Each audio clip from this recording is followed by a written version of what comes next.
अस्सलाम वालेकुम नाज़रीन, मैं हूं मरियम खान और आप देख रहे हैं A1 ग्लोबल टीवी। खबर शामिल करते हैं। Deputy bureau chief A1 global TV UK Mohammad Sulaiman Malik.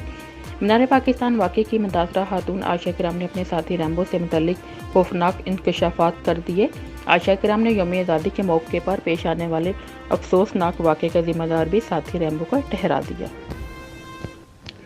निजी टीवी के मुताबिक यौम आज़ादी के मौके पर हरासगी और तशद्दुद का निशाना बनने वाली मुतासरा खातून और टिकटॉक स्टार आयशा किराम ने DIG इन्वेस्टिगेशन शार्क जमाल को अपना तहरीरी बयान जमा करवाया है, जिसमें कहा गया है कि यौम आज़ादी के मौके पर गिटर इकबाल पार्क जाने का प्लान रैम्बो ने बनाया, जबकि रैम्बो ने मेरी मुतअद्दिद नाजेबा वीडियो बना रखी हैं और इन वीडियोज़ के ज़रिए मुझे ब्लैकमेल करता है।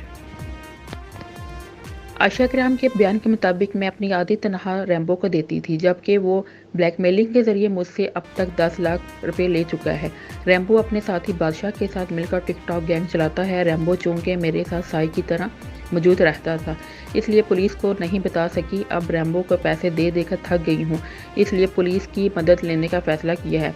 आयशा किराम ने पुलिस से रैम्बो की गिरफ्तारी और सिक्योरिटी फराहम करने का मुतालबा किया है।